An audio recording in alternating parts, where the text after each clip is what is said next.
Quinta-feira é dia de falar sobre saúde animal.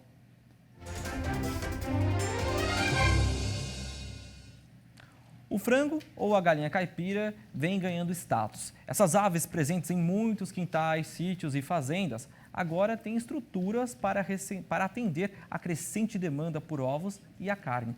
Embora sejam rústicas, essas aves exigem que o produtor tenha muita atenção aos cuidados sanitários e de manejo. E para falar sobre esse assunto, eu converso agora com o médico veterinário Marcos Rezende. Bom dia, meu amigo, seja bem-vindo ao JTV1. Bom dia, Pedro. Bom dia aos amigos do agronegócio. É sempre bom ter aqui com vocês. Marcos, então a criação de aves, né, desse tamanho específico vem ganhando cada vez mais notoriedade. Qual que é a diferença entre as aves que nós temos comerciais para as aves ou frango caipira? É verdade, Pedro. As aves, o frango caipira, né, a galinha caipira, antes ficava no fundo do quintal, mais relegada às classes menos abastadas, virou iguaria, né? Agora todo mundo quer aquela carne mais firme, mais coradinha, aquele ovo mais amareladinho, alaranjado.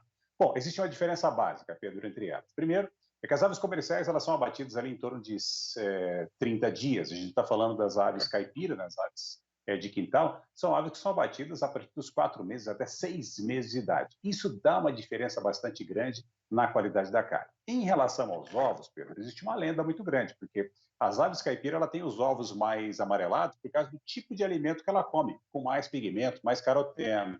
E as aves comerciais os criadores comerciais já começaram a perceberam isso aí e estão colocando alguns componentes naturais na ração, permitindo que a gema venha mais amareladinha. Basicamente, Pedro, é isso aí. Agora, você disse que elas são mais rústicas. Sim, elas são mais rústicas, mas isso não faz o produtor abrir mão de cuidados com a parte sanitária, vermes, manejo, tudo que as aves comerciais têm e que as aves caipira também exigem para melhor produção.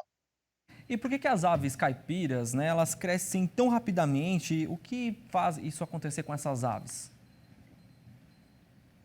Pedro, basicamente genética e nutrição. Tem muita gente que vem com algumas lendas absurdas aí, né, em relação a por que as aves comerciais crescem muito rápido, mas o que acontece? Existe uma evolução genética muito intensa e esses cuidados nutricionais e sanitários muito intensos. O exemplo que eu te dou é em relação à nutrição. As aves, elas necessitam de alguns aminoácidos essenciais, um exemplo que eu te dou aqui é a metionina, ou DL-metionina, né?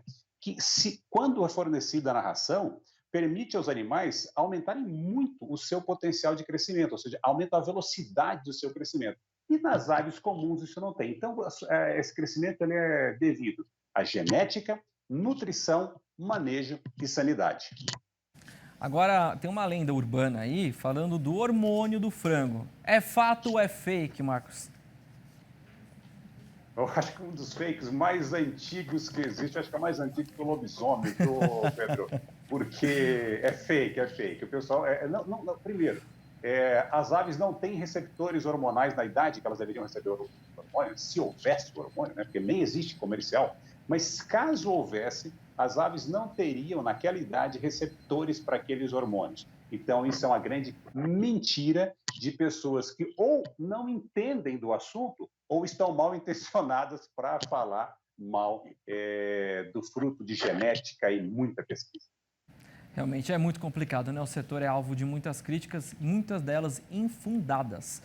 Aves caipiras precisam ser desverminadas, né? A galinha pega verme, como é que funciona essa questão sanitária? Pega, Pedro, pega. E quando eu falo que a gente tem que desverminar as aves, as galinhas caipiras, aves de fazenda, o pessoal normalmente dá aquela expressão de susto, né? Tem sim.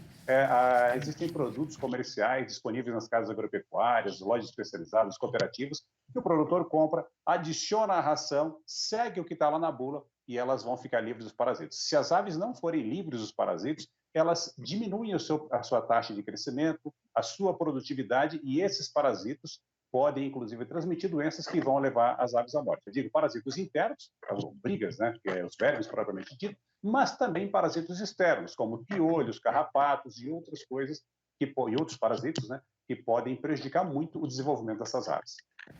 Para finalizar, Marcos, em relação às doenças em geral, quais são os principais cuidados que você recomenda para o produtor? Limpeza, Pedro. Primeira coisa é limpeza das instalações. Existem diversas vacinas que precisam ser feitas, consulta um veterinário, segue o calendário de vacinação, e isso, digamos assim, é bastante complexo e varia de região para região. Então, procura um veterinário. Agora, para o produtor, aqui, tete a tete, eu diria o seguinte: limpe muito bem as instalações, a área onde as aves dormem, onde elas fazem a postura, e se for criação fechada, num galpão, ele tem que ser limpo periodicamente com a cama de maravalha ou palha de arroz, sempre trocada e mantida limpa e seca, sem umidade alguma. Tá certo, Marcos, muito obrigado. Até a próxima quinta-feira, trazendo aí as principais informações sobre a saúde animal. Até lá, Pedro, eu agradeço. Até mais.